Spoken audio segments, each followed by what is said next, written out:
I'm no longer a slave to fear, 'cause I am a child of God. I'm no longer a slave to fear, I am a child of God.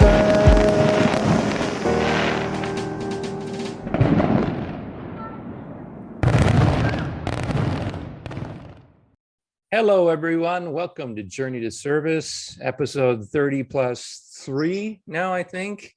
And we're joined by even more people. We have a new guest that has come and joined Lee and Randall and myself. Please welcome Cody Waas. Cody, welcome. Did I pronounce your last name right? Waas, yes, you got Waas. it right. All right, awesome. I'm glad that. Welcome to the party.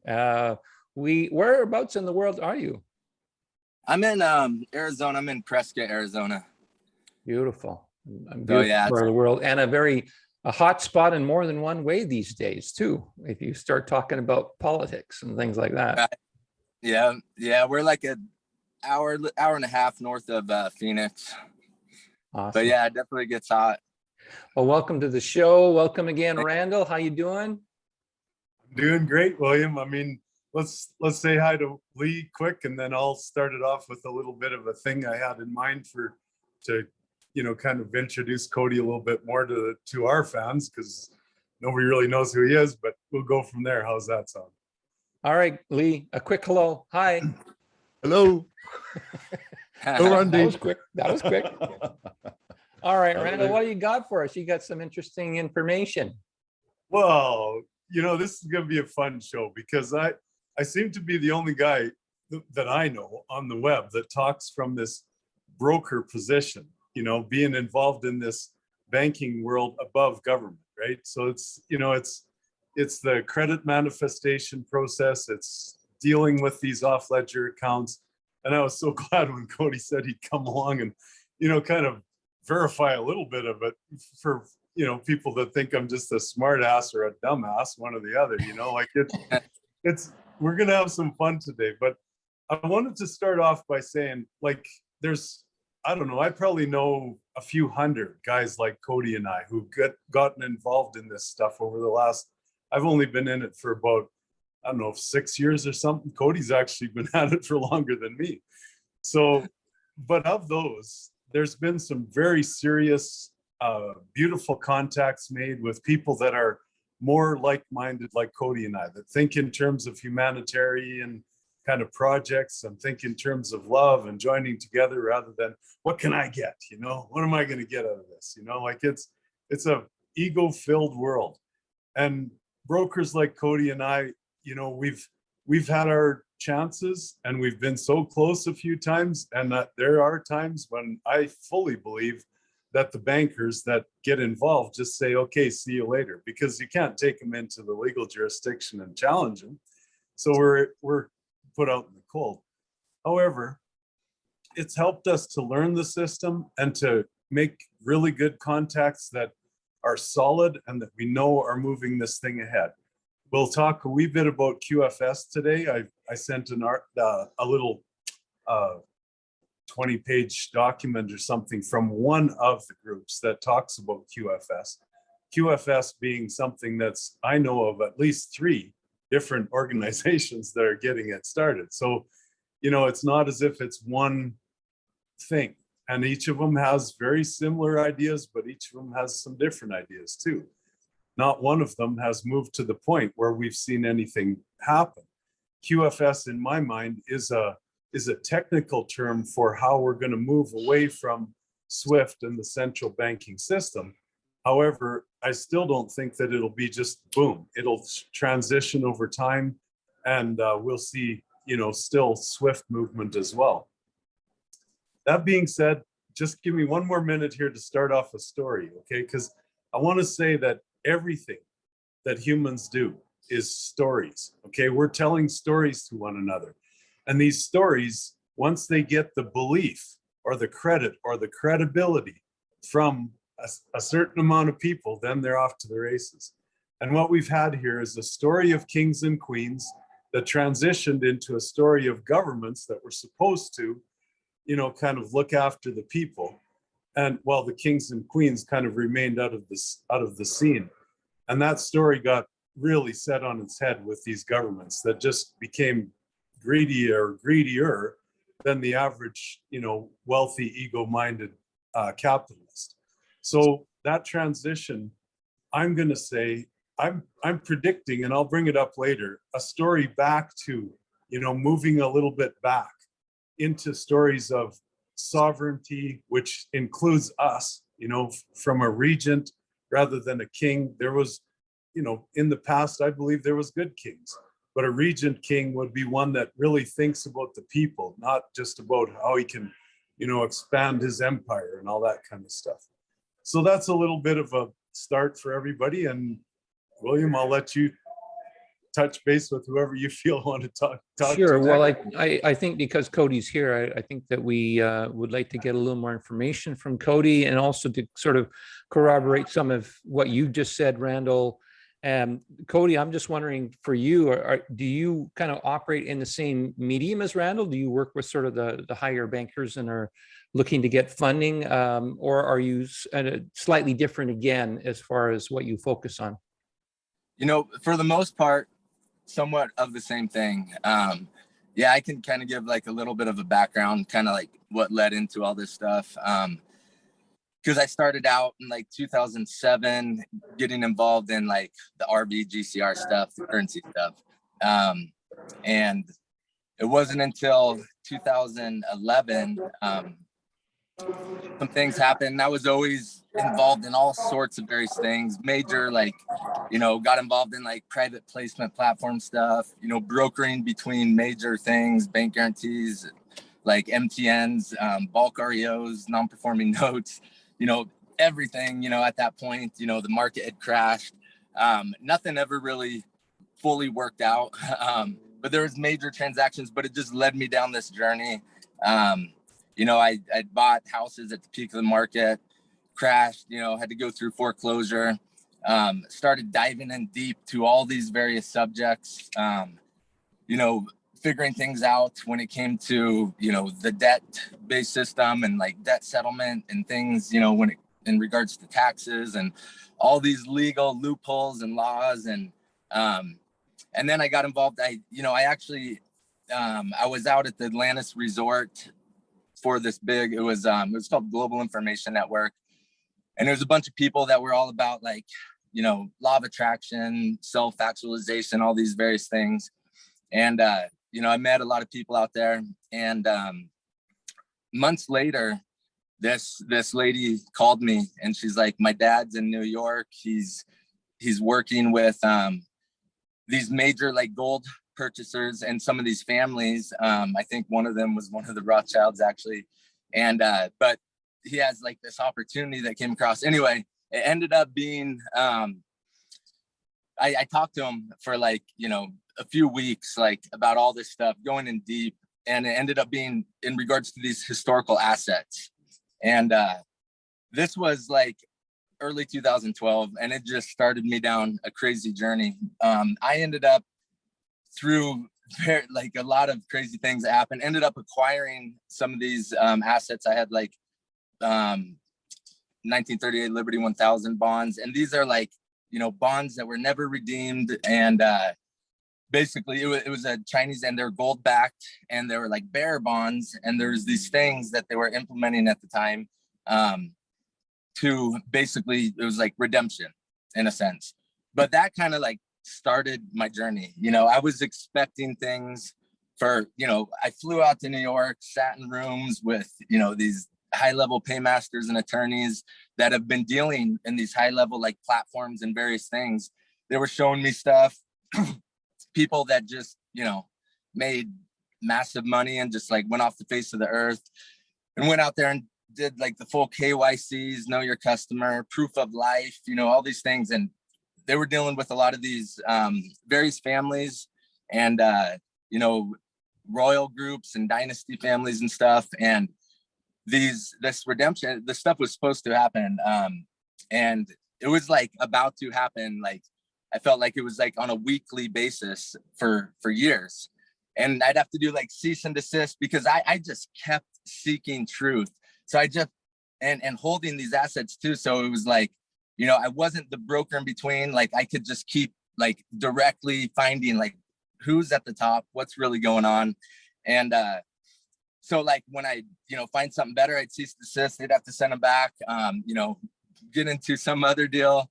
And, you know, it was draining, but just kept seeking more truth, started figuring out like how a lot of things really work, and just went in deep when it comes to these off ledger assets, these accounts, global collateral accounts, heritage funds, you know, there's all these various names, infinity accounts, you know, there's so many different terms and stuff, but I connected with a lot of these same groups and families that Randall probably did as well. I know he like traveled around out there. I never made it.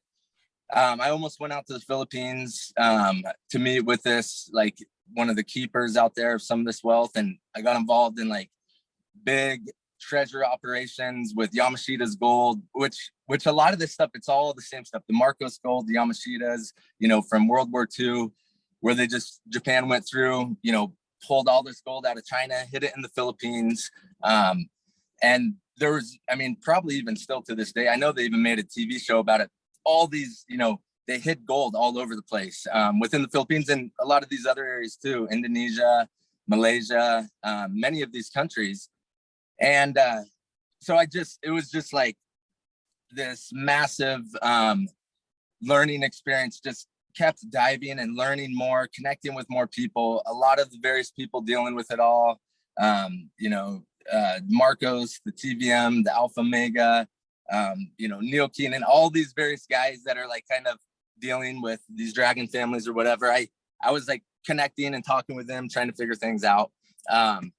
So it, in a lot of senses, yeah, like a lot of what Randall talks about is basically the same thing, and how these off ledger, you know, these off ledger assets and off ledger accounts, and how they were like bringing this into the system basically through various means for projects or for whatever. And there was all these select families and trustees, and these accounts are massive.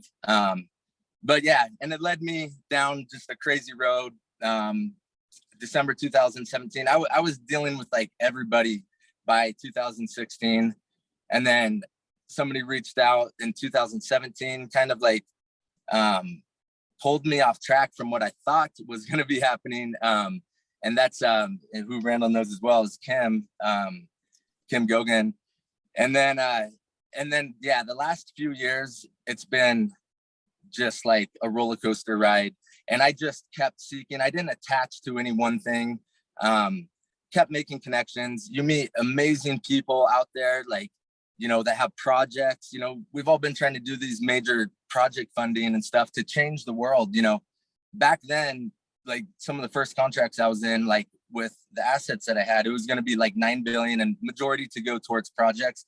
So I started thinking at that point, major things that could really change things in the world, and whole new business models that were all about like the collaborative, cooperative, you know, co-creative type business model, changing the paradigm of like, you know, the value-based system and, you know, systems in itself, sustainable systems, and all these things. But so I mean, that's where everything like I feel is going. And yeah, just along the way, I've just met amazing people that are doing amazing things that have been suppressed, technologies, and everything seems to be at a precipice and on the verge at this point. You know, something's got to break through soon. And yeah, many other things, you know, along the way. Even when it comes to QFS, I know a few people very well that are involved with that, different aspects of that as well. So that's kind of my journey. Woo-wee.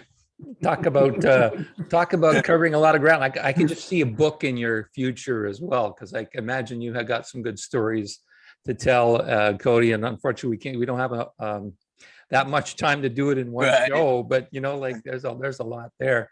But I am wondering, I guess I'm wondering about your motivation. Like when you first got started, you obviously were, it sounds like you were a little bit more into real estate from what I can gather. Now, correct me if I'm wrong, but it sounded like that was sort of your initial entry point. And all of a sudden it sounded like you discovered a whole bunch of things. At what point, or did you even from the beginning have sort of more of a humanitarian focus on, changing the system in the world when it comes to money? Really I've always kind of had that mind. I was raised in the country and just ingrained with certain morals and integrity and like honesty and, helping people. And it's kind of like screwed me over a lot in the past. But then I was a firefighter for several years. I started right out of high school and then I worked my way up. I worked for like the highest paid, most prestigious fire department in the Bay Area. And I actually walked away from that because I felt I was like meant for something more and getting involved in some of these things. And along the way, like I had a big interest in the real estate side of things. And back then, it was more, about success and being able to do good things and change the world in the ways that I knew that I had skills or, had passion and, interest in. But especially the last, like, I would say 4 years or so, and meeting a lot of these people along the way and changing my mindset and just constant, inner work, constantly studying all these other pieces of the puzzle that all matter when it comes to consciousness and, things changing in the world. Like, I would say it's really changed within like the last 4 years, to seeing things far different, because it's not about it was never really even about the money to me. It was about being able to do like great things, being able to truly step into your like creator capacity to do what you're like, meant to do here in this world and create, amazing things. And, everything was kind of messed up and it kept people suppressed, especially people who had these good values and morals and stuff like that. They weren't benefited in the way the system worked. So I wanted to like flip it upside down, and the people who, had it in their heart to do great things and weren't willing to step on others. And it wasn't about, pushing somebody else down to like work your way up or to, or creating a product all about profit, like wanting to make a profit. It was about creating something that's like the best it can create and not have to worry about profits and competition and all these things. So mainly like within the last 4 years, it really excelled like to the more whole system change, humanitarian type. Yeah, absolutely. I want to ask you one more question, and I want to, obviously move the floor around a little bit so for some of the other guys. But I kind of felt like you would help us set up the subject matter for today, in addition to what Randall said, and then I'd like to get Lee's perspective on the GPMS. So and how that fits in, and or does it fit in, or is it an alternative, or is it something different? So I wanted to talk about that a little bit. So Randall introduced the QFS again here as a topic of conversation. What is your take, Cody, on the QFS? Do you think that that's what we're going to end up with, or do you think that's just going to be a transition and we're still going to figure things out beyond that? When it comes to the QFS, like there's actually four separate people that I know. One Randall knows as well, that are involved in aspects of that, but there's really not just one. So there's one guy I know that has an entire global banking system, like outside of the system on a whole separate, like higher frequency that's very, very private.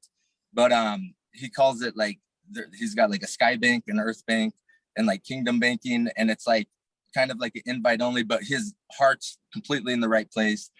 He has assets all over doing major, amazing things like, off grid. It's like a whole nother world, but he's dealing in this quantum space. And when it comes to like the new, like the energy within like the ether and the flows of this energy, that's like, really behind the, money and, monetary system and currency and all this stuff. It's really the energy, that's what we kind of projected our life force, into money, but it's like, we're the value, and then you have these assets that are like the store of value because of, various reasons and stuff. But yeah, so, it's hard to tell, because there is definitely something there. And it's been like a weekly basis. Certain things are supposed to kick in for a long time. There's some things that I feel are gonna eventually probably have to happen. And when it comes to Kim as well, like, she deals in the quantum space. It's a whole different level. I truly feel that these other quantum systems are actually connected to the system she uses, that she calls the back system, which is like a quantum mapping system, but it's really like an etheric AI system that's supposedly source-based, that I think is far more than financial. And I feel until these key people really come together, have sincere, genuine conversations, earnestness to find the truth, truly willing to, like, set aside egos, admit when they're wrong, tap into their heart energetics to be able to really take the time to understand each other. Because that has been a big issue. Like, I set out to find all these key people and fulcrum points to try to bring them together. And that's difficult at times, because people have their own perspectives, and everybody, it's so difficult if people are kind of like ego driven, to get them to take time to understand somebody else. To me, it's all about the intention, pure intention. So I'm sorry I like jumped around to like 3 different things there. And I didn't really probably answer your question. My mind's always bouncing around. Actually, well, no problem. I just from listening to you, I just get the sense of just how vast, broad, different systems there are out there. Like, just how much volume of information is available, and yet so many of us, especially in sort of the general public world, don't even know about it. We're such a small percentage of folks like you and Randall and even Lee with the GPMS, have a different perspective on the monetary system that's outside of what so many of us have grown up in. And so I could just sense that this is a huge subject that we could probably talk for months on, not just 1 hour on, but it's a lot of information there. So I'm going to give you a chance to catch your breath, Cody. I'm going to pass it over to Lee for a minute here. And Lee, what I'm hearing from Cody, obviously, is that QFS is one thing, but there's a bunch of things out there. And it just seems as though something's going to happen, something's going to change. But the question is, no one seems to really know exactly what. And was there anything that came to your mind as you were listening to Cody and sharing what he was talking about, Lee? No, thank you, Cody, for the information. It's basically what we were talking about last week, with simplicity versus complexity. If you listen to the amount of information there and the amount of complexity, the amount of things involved, the amount of people involved, the amount of projects, the amount of different types, it's how do you round them all up? And what Cody just said about the egos is very, very paramount. The individuals that are out there that are running all these different things coming together and actually joining together for the most beneficial system. And of course, you know what I'm going to say that is, because it does make everything simple. GPMS removes all of this economy, removes all of this, and it removes all of the external wealth. Again, that Cody said, external value, into that, into this material funding, which is basically unnecessary. So when we look through, just listening to a lot of that was said, how much of it is necessary for a humane system and how much of it is really superfluous and unnecessary for a humane system? How much of it can just be cut off? How much of it is needed for that system? Same with the QFS. Is the QFS a necessity? No. Like I said the other day about a diesel engine, you can bring out the best diesel engine in the world, but if you've got an electromagnetic propulsion unit afterwards, then you don't need the diesel engine. So it seems like another transitionary thing. Well, we'll get the QFS and that will enable this. Well, no, and that won't enable this. Otherwise, it could have been done in the past. It could have been enabled then. So it's, to me, again, the problem is not just the complexity of the system and individuals that are running with their own ideas, the mind thing, like Randy says.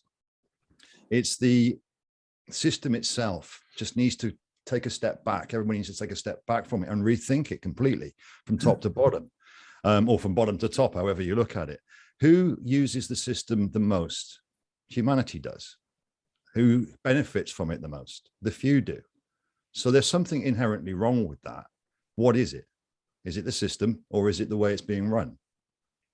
So then we can look at it from that sort of aspect and break it all back down again on this humanitarian thing, as opposed to beneficial. Profit and loss doesn't need to be there. Wealth gaps and all these things, disparity doesn't need to be there. Equality, sovereignty, as we're looking at these things, and unalienable rights come back in. Kings and queens ruling over people is not sovereign. That's not equal. That's not an equal society that's looking for the benefit of the majority. Again, so again, with a lot of these ideas and these sort of concepts, I boil it down to the simplest thing. When humanity wakes up to what has been going on, what will they want? And it's not about the people in charge making the choice for humanity. It's about humanity making the choice for themselves. And what will they want then, right? And then it will be advice, and whichever way it is. So take the complex, make it simple. What's the most humane, equal, parity system that we can create with what we've got? And then if it transitions into anything more QFS wise, brilliant. It's just a better way of running the system, or a newer way. But is it transparent? Has it been given? Has it been chosen? I'm very much about this given versus chosen at the moment. Did I choose it, or was it my only option in that sort of aspect? So that's what I would say at this point to what's been said, and throw it back open, because I do enjoy these conversations. Yeah, thank you, Leah. I want to toss one more thing back at you in the sense of something that occurred to me as you were starting to answer your question. You actually kind of went into it a bit more, but I kind of, because you talk about the GPMS system, and it may sound like I'm trying to promote or steer everything toward GPMS, but I'm really not. But the thought is just where my thoughts were going, and what I was getting, or a vision I was getting, is that it sounds like, and this is very crude because I'm only going by what some of the things that Cody said, but it sounded like there's a bunch of different systems out there that are performing, above and outside of the general system that so many of us are used to. But they're all different, and they're all unique, and they're all sort of independent. And if we want to incorporate something, I'm probably reiterating what you just said, Lee, but what we want to incorporate something, it should be something that's simple for the benefit of all, and everyone has the ability to speak to it or speak into it. And so what I was getting was, it almost seems as though I could see Cody going to the different people who run these different independent financial ways of doing things, and saying, I've got this guy here who's involved with something called GPMS. Why don't we all sit down and see if maybe we can incorporate these systems into GPMS or something like it that works, again, for everyone, where everyone can, from these independent systems, can contribute what works in their system into a grander system, and then possibly even simplify it even further from there. It's the unity that this is the point about where we've been. So the last 18 months we've seen many people running with their own things, not communicating and not cooperating necessarily. That, it's mine, this is the way, and this is the way I'm going to do it, and it's going to work. And it's not.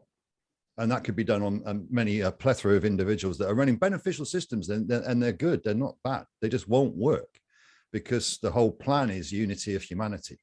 The energetics of the whole thing, source, is the unity.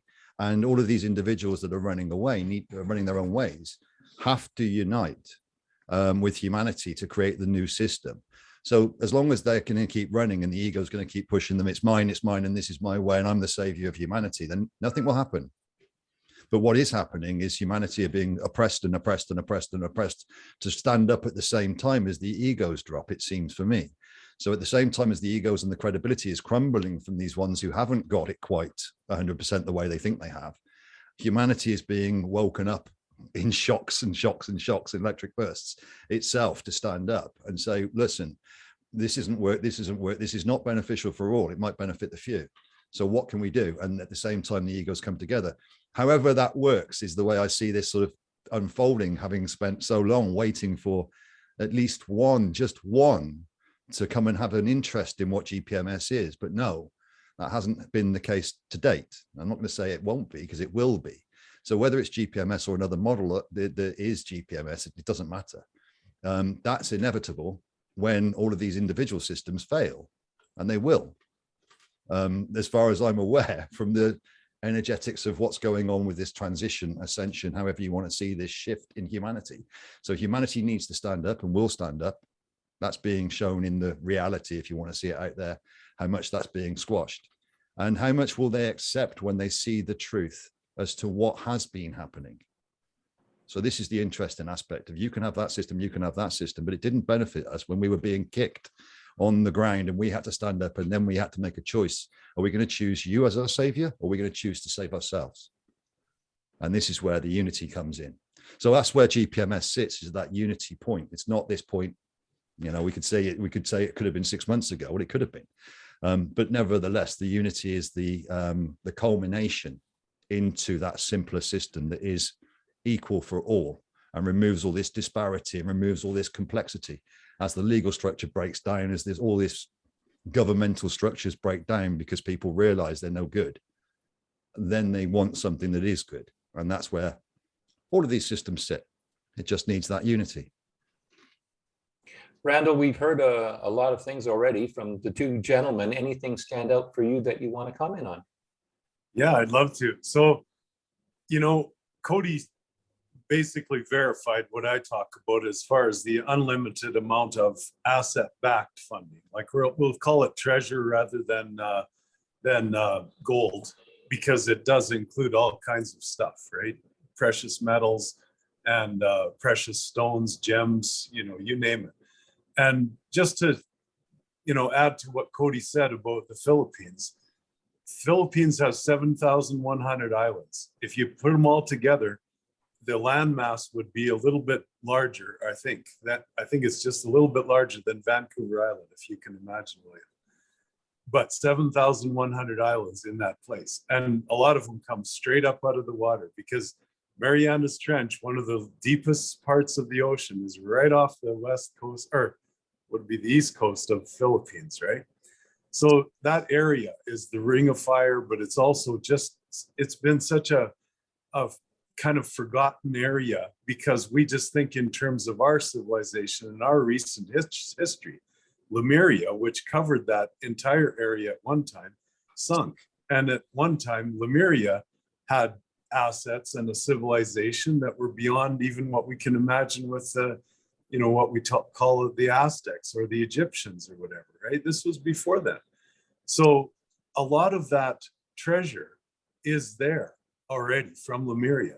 Then the world government, which it's always been, it's not one fighting against the other, it's just them, you know, pitting the humans against each other to kill each other off, to keep this secret and keep these, you know, alien organizations, because that's what I call them. We're humanity, the average people, we're humanity. And then you've got like bankers like myself and Cody who know some of what's going on, a lot of what's going on, I'm sorry, but we're not led into that, right, yet. But once we do make our way in with our humanity, see, because we're humanity starting at that stage, like Cody said, you know, we're loving people. And then we make our way to the loving people on the other side of this that are keepers of these accounts. So it's all coming together nicely, guys. And I mean, I'm really glad that Cody gave us a little different perspective. It's hard to grasp because, you know, we just have been involved and experienced things. So we know things that are a little different. And I've been at this for a year and a half, and it's been a challenge for myself to explain it to humanity. Again, I'll use that term. I don't know, like, you know, we can all choose different words and stuff too, but for now, maybe the people would be a better word, right? Rather than the aliens, which are these, you know, keepers of the historic assets, and these banking families and bankers who are don't function in that humanity or people role. So I just want to toss one out there for conversation now. So we know that humanity has been, or the people have been ruled over by these frickin' governments, okay? And when I say that, I don't want to blame anybody involved, because it's just an indoctrination that creates these governments. And even the people that are in these governments are indoctrinated, either people, or in some cases, I will say the rare occasion, there's a humanity-minded or a people-minded person, and I'll, say man or woman there, who comes along and wants to lift things up. And Ronald Reagan being one of those, or Lincoln being one of those, or Kennedy being one of those. And now we've got Trump being one of those, right? And I think that those people are actually, we're making headway slowly but surely to get that truth revealed and to get this government organization off our backs, which is just continually and so obviously right now just conning the people and manipulating the people with these bloody things on their faces and this stuff.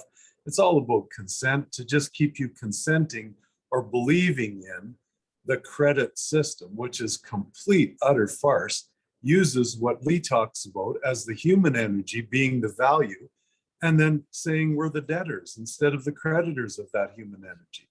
So GPMS, I love the concept of the human, but then if we just consider, like, and this is what I always bring in, is the fact that there are these historical assets, these infinite accounts that are based on amounts of gold and treasure that are unfathomable to most people. Like most people just can't even fathom the idea that that exists. But we will go back to, some stupid ridiculous story of evolution and say that, we've only been here a couple 10,000 years. Bullshit. We've been mining this earth, Mother Earth, for who knows how long. And all of that stuff is still here. It hasn't disappeared. They haven't taken it off the planet in some people's stories. If it's moved to places on Earth that are outside the places we know about, maybe, but a lot of it is still here. And there's more than enough to be still here to bring in this asset-backed funding system rather than the credit-backed financial system that still just allows you to have a little bit. That's the story I wanted to tell. But I want to bring it to a head here for a minute and say, what if, okay? And I'm asking Cody this as well as you guys. What if there was some of these kings and queens that exist in that alien, outside of our jurisdiction realm, and these kings and queens are actually wanting to get something back, okay?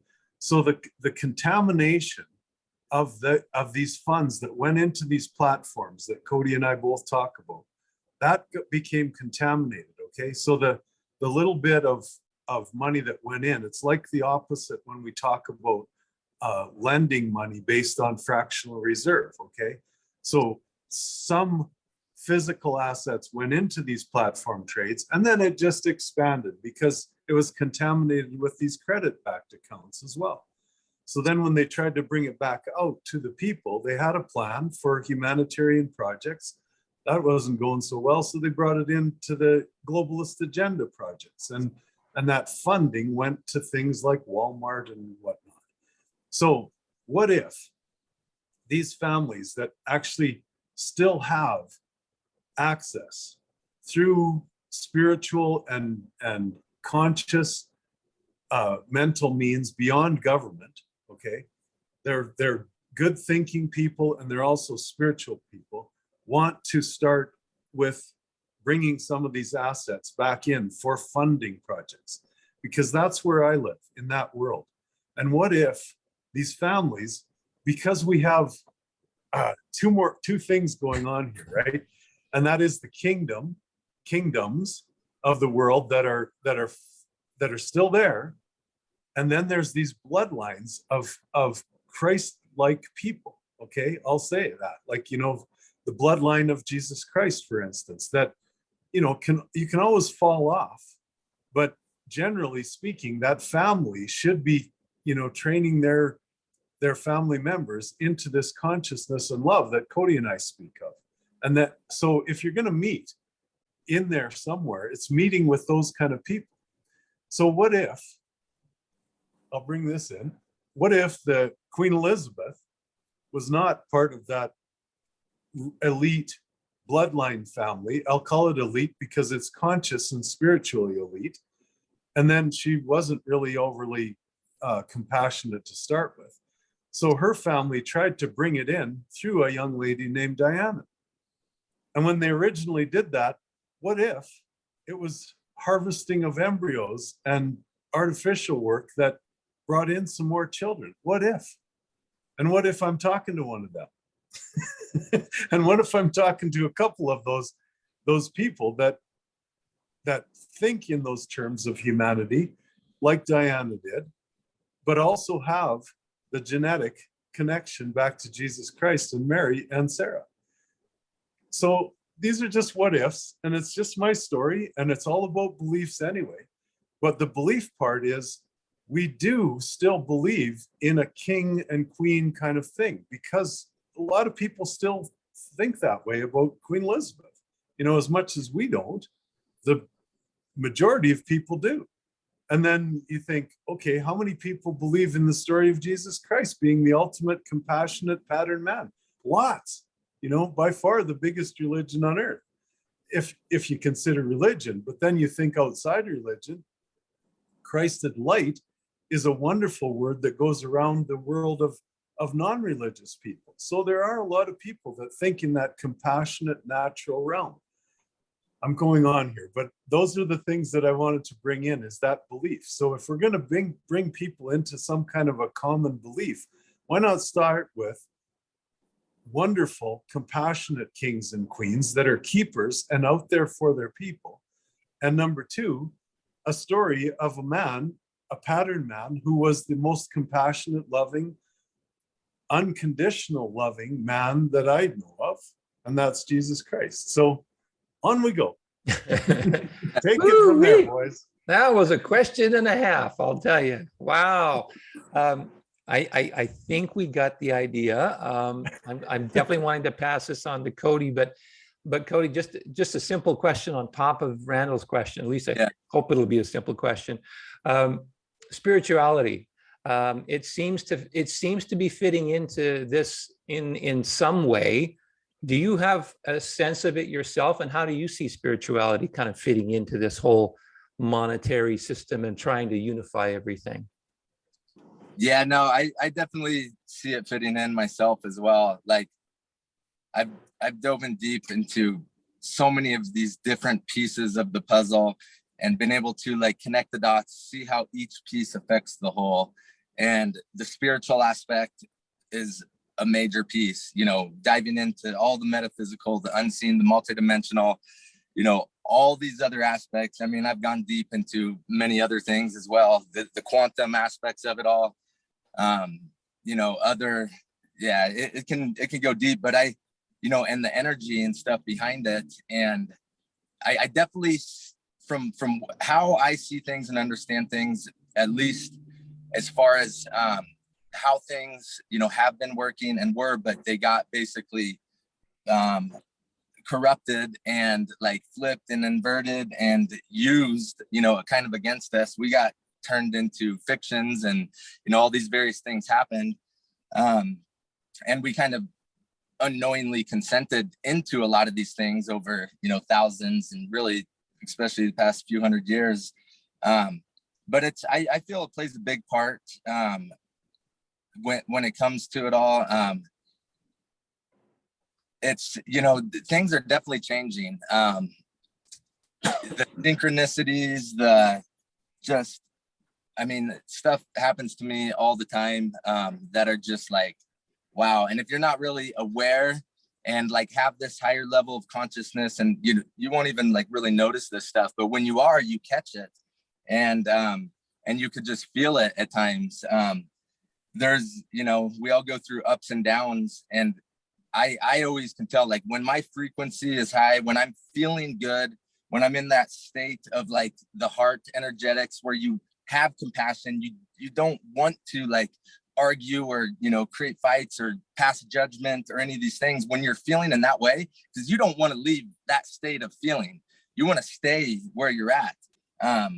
There's also all these things that happen. I mean, you know, psychic, energetic attacks, technologies, all these things that, you know, we have to like fight through, but like these divine energies and our just divine connection, in a sense, can overpower it. But all these things have been kind of messed. We've been poisoned, you know, all these various things have been going on, but it's like we're piercing through all this stuff. And it's like, we're piercing through some of the last layers. And, you know, I feel things are close. I definitely feel there's a connection there. You know, and real quick too, as far as what Lee was saying, because like, I definitely agree with the GPMS. You know, I think it's an amazing model. And I spoke with, this is like a year ago, probably. Weren't you working with somebody else, Lee? Rick Jewers? Yeah, Rick Jewers. I don't know if you're still working with him, but I think that's the same thing, right? Yeah. I was on mute, brother. Yeah. Yeah. Oh, okay. Still I was like, oh, okay, maybe not. But yeah, like a year ago, we talked about some things, and yeah, I think it's amazing. I've like really researched into a lot of these. There's a lot of different people, like Charles Einstein. He has like this gifting, you know, model. There's a lot of these people that are all about the commons, and you know, which belongs to all the people, and like, you know, all these things have basically been usurped and prophetized, you know, stuff that belongs like to everybody, and, you know, kind of contained so they can make profits out of these things, you know, whatever the commons, it's, you know, anything that comes out of the ocean, or, you know, whatever the land, all these various things. But what I was gonna say too, the only thing that, you know, I'm trying to wonder, because I agree, like, we need to unite, we need to get behind these things. When it comes to some of the aspects, you know, dealing with some of the people that I've dealt with, and diving really deep, there seems to be something like, when it comes to like how the system is run now, and this is beyond the financial, like, there's got to be, well, we were like the generators behind the system in this duality world, and like polarized like a battery, you know, our charged emotions back and forth, you know, and the energy and the life force that we put out gets harnessed in the unseen, and like was powering this, you know, thing, which supposedly some aspects of this has turned around to directly be powered by source, like 0 point energy. But the transactions that happen on like a per second basis on a global scale supposedly are connected to this one, you know, whole entire back system, that's like, I would say, other dimensional or even etheric, which is hard for some people to imagine that there's systems like on that level. But, and there's energy flows and stuff behind it, but also there's got to be the capacity to be able to handle like millions per second. So I don't know, like, as far as the infrastructure for that, I know when it comes to people about freedom and sovereignty and, you know, all these various things, which I'm all about myself, you know, everybody talks about like decentralized systems, you know, autonomous, you know, sovereign. And the other things to consider is when it comes to the security and, you know, what some people call like the KYC or the CIS, or, you know, when you have a bank account or whatever, you know, the security with it, and to verify that it's you. And there's amazing stuff people are putting together, real ethical technologies where it can read your biometrics on like a, you know, cellular level, and like scan, like even if you have a mask on, know that it's you. And when it comes to the decentralized side of things, it's where people, you know, and sovereign states or whatever, or communities or societies, you know, their own body politic that want to kind of do things in their own way. And I know this stuff's going on out there. They want to kind of like create their own systems as well. But how do we, you know, link it together? Or do we just have one centralized system for everything and everyone?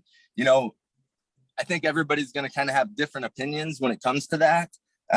And obviously there's going to have to be like a major transition. But the capacity of being able to handle these transactions, I don't know for certain if something like with what Kim is talking about, and I know there's other things as well, like on this very high level, like supercomputer that are running things, but like, is that needed for just about anything? Or are we talking about like just an old accounting system, like notching, you know, a stick like back in the day for value exchange?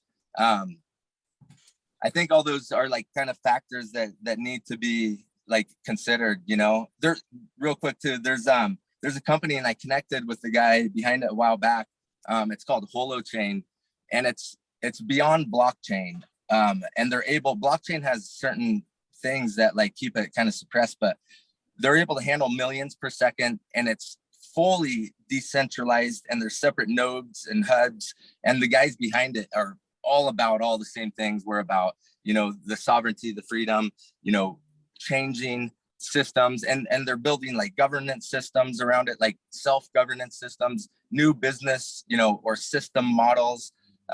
Anyway, I brought that up just because I don't know if you've seen the holochain stuff, but it's interesting. It might be something to talk to, because you can build off anything that they have. It could be something for the GPMS.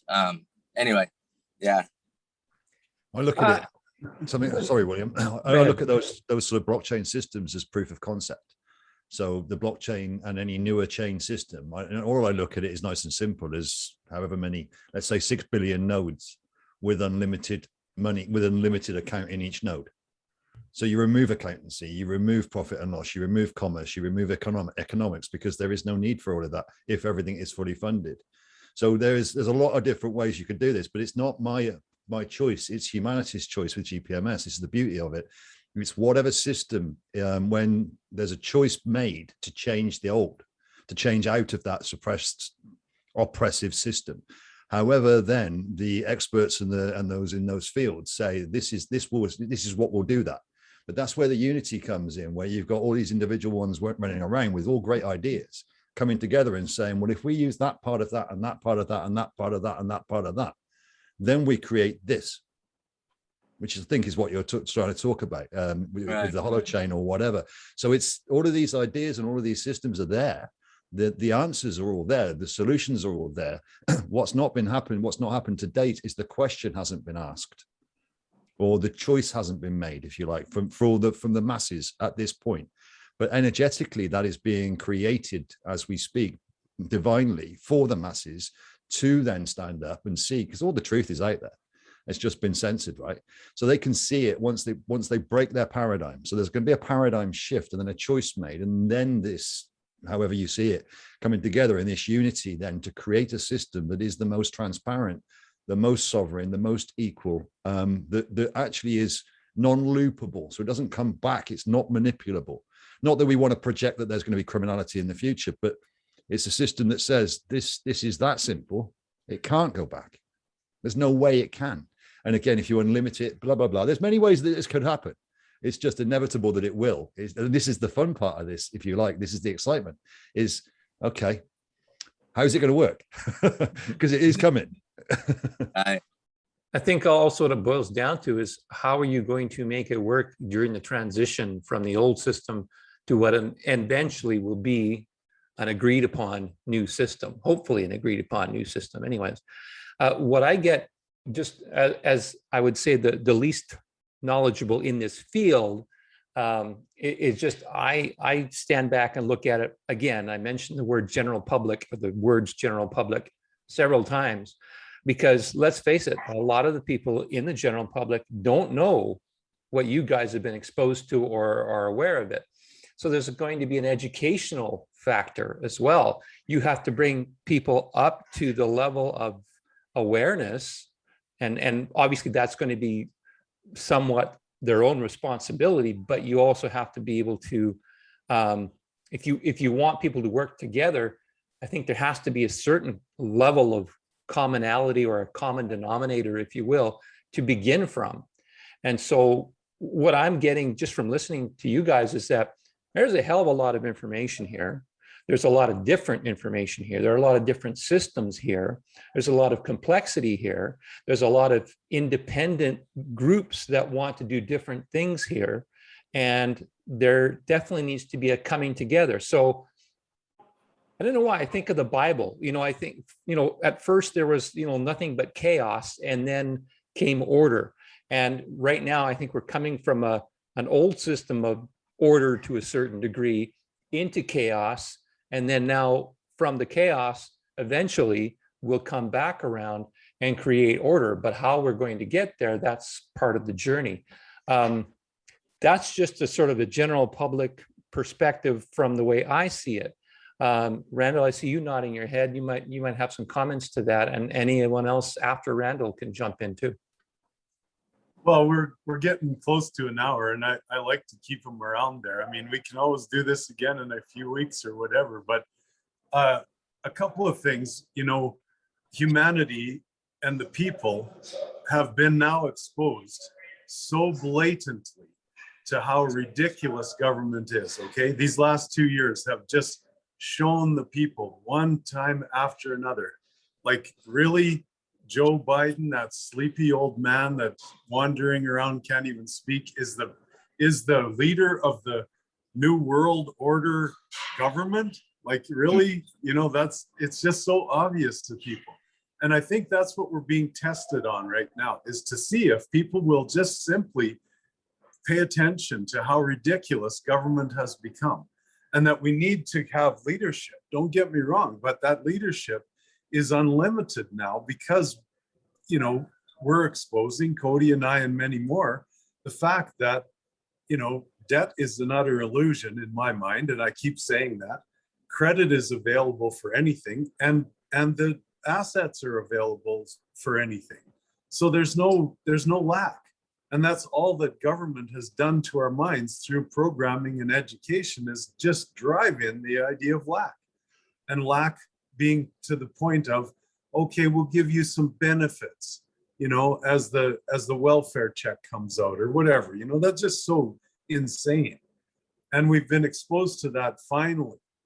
And thank God for this last couple of years, because they know now that there's no way that they're going to herd everybody together again.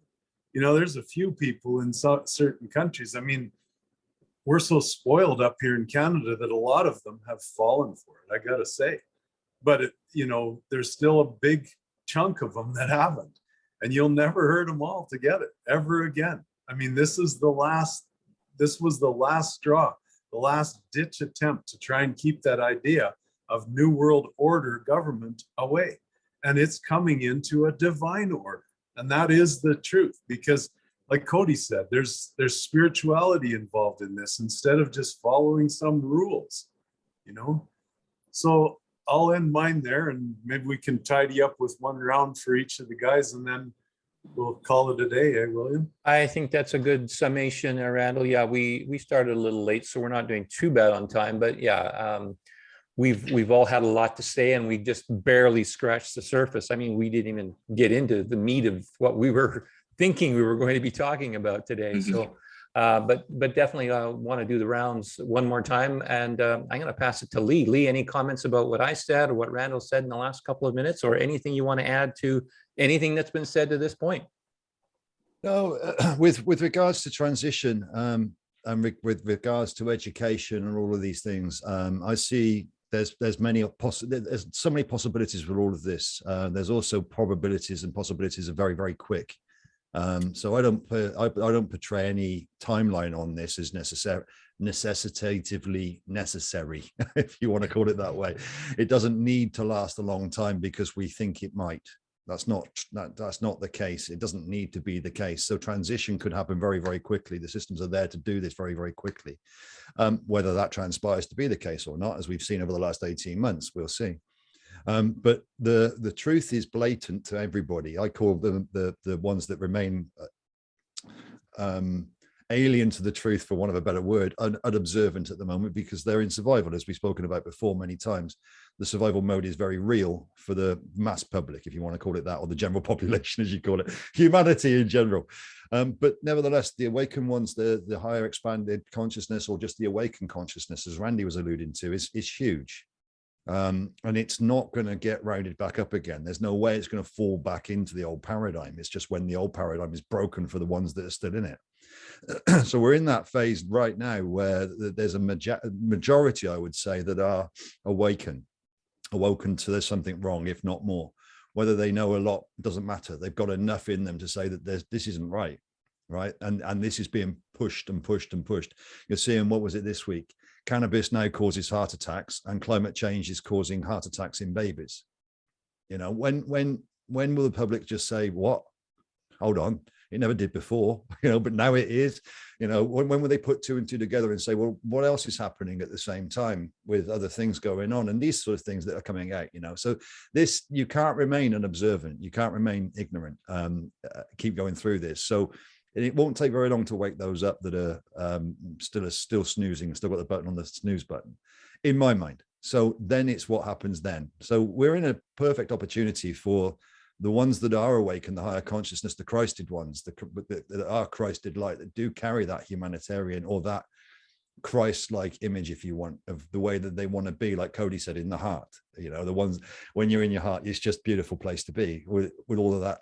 They need to come together. They need to unite, these individuals, and there will be the leaders without having to lead, without any authority over others, just leading the administration for others as they wake up. So this is where it all joins up for me. Humanities education can happen whilst the unity has already happened, and the discussions and plans have already been made for when this happens, and then it takes it through. So the paradigm shift for humanity causes that shift into that educational phase, but that doesn't stop this happening at a higher level, and that can happen anytime, very, very quickly, and a choice can be made, and that can happen very quickly too, once egos are let go of slightly. And I think all of this is happening all at once, you know. So I think it's a beautiful time. I think it's glorious as it stands, and we're very, very close. We're on the precipice of a major event that causes a shift at this level and at this level, and we'll see what that is. But nevertheless, it's not going back to what it was. I hear the term multiverse a lot, and that's what I was thinking about when you were commenting, Lee, because there seemed like to be this multiverse up here of what kind of monetary system will we be using going forward, because obviously the old one is dying and there's nothing we can do to stop it, but what's next? And then there's the one where, you know, 90% of the world population live under, which is that, you know, we are used to this kind of thing, but it's kind of weird now, and that makes no sense. So something's got to change there too. So I see a multiverse where the same things are happening, but at different levels. Not necessarily one being better than the other, but just different levels. Moving forwards to each other is so they're joining. So multiversal. We can talk about that later. But the multiversal aspect of each and every one of us is coming into the expanded, higher consciousness ones as it stands. That's where we're going, into the multiversal, you know, so we can see and be. But that's slightly different to the conversation we're having at this point. So yeah, the multiversal aspect is the pure humanity and the sovereign status and the equality and that purity, that Christed light. But a lot are unaware of that at this point in time. That doesn't mean to say that they won't become aware of it very quickly. So transitionally, again, I don't throw periods of time in, because that creates time. I mean, as we know, time really doesn't exist. An illusion. Gotcha. Cody, I'll give you some final words here before we pass it on to Randall for final thoughts and a closing prayer. All right. I guess I agree completely with everything Randall and Lee was just talking about. And I guess, let's see, one thing that I've been noticing from just being so immersed for a long time and kind of seeking disconnects, connecting dots, seeking fulcrum points and key players, and trying to bring certain things or people together. And it's, you know, it can be very difficult at times, but, you know, I see some very like deep layered manipulation, really. That's very subtle though. That's, I feel, been put in place, like, you know, even a long time ago by some of these possibly other entities that kind of like are able to operate outside of time, or even these systems, these AIs, they operate outside of time, because time is linear. It's, you know, and basically though, like, something that's been on my mind a lot is like, what's keeping us from uniting and organizing together? And I truly feel, one, like when it comes to epistemology, which is like, where do we get our information from, is to truly like, check in, like, we're all indoctrinated, programmed. We're all run on these various programs without even realizing it unconsciously, unless we've done the inner work and like truly kept, piercing through these layers to get this higher consciousness perspective of things and see things differently. But this is one of the key things that I feel, it's creating on every level. And especially when it comes to like some of the there's key people in certain positions or have certain, authority or influence or abilities or skills or, whatever it may be that I've like located, that like, I feel if we got them together, and they were open and no judgment, no assumptions, all these things, great things could happen.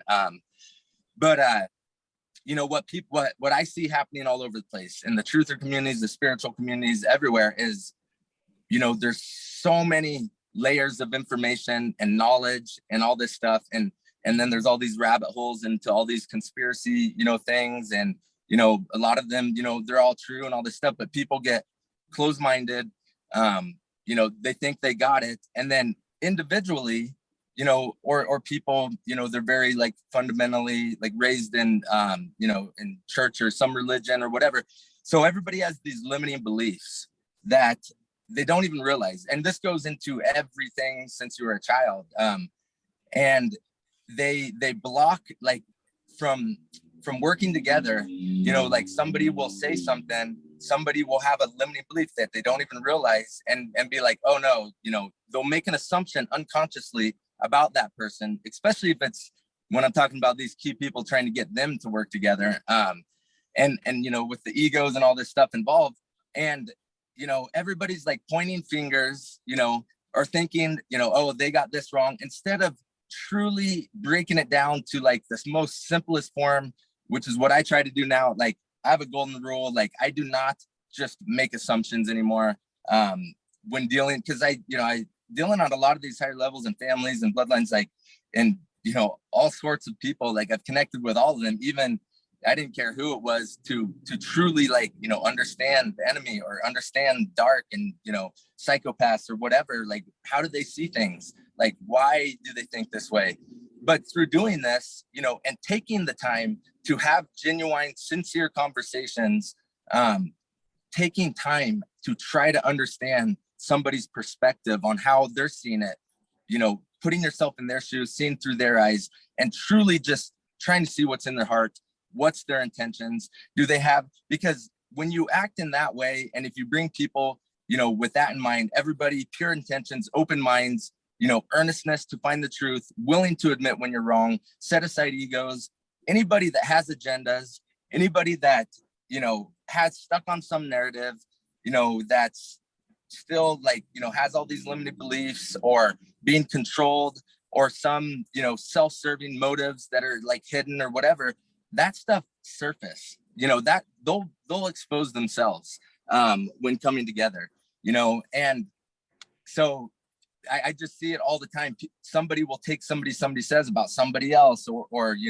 within the alt media without truly finding out for themselves. And there's just so much convoluted information out there on the internet and everywhere. And anybody can make a decision, you know what I mean? And the energy and love, behind that energy can completely change things, and acting in this way. We got to stop pointing fingers out there and, looking inside and basically just to kind of like end it, that's what's always been on my mind, especially recently, the past like couple years is, knowing that these major funds are out there, seeing the new way of where things are transitioning, like the GPMS and many other things out there, new models, but there's got to be this transition, and being in the position to be able to, have a chance with these major funds for that transition. To me, it's all about getting these funds into the right hands of the people who have are on this higher level of consciousness, that truly have it in their hearts, that are truly going to change the system. Because if you just put the money out there and somebody who's still asleep, or, you know, a psychopath, or, you know, just has self-serving motives, or, you know, hasn't been able to get beyond the competition, the old business model, the just about profits and all these things, they're not beyond that. They're going to start trying to do things and, you know, and it's just going to keep perpetuating it.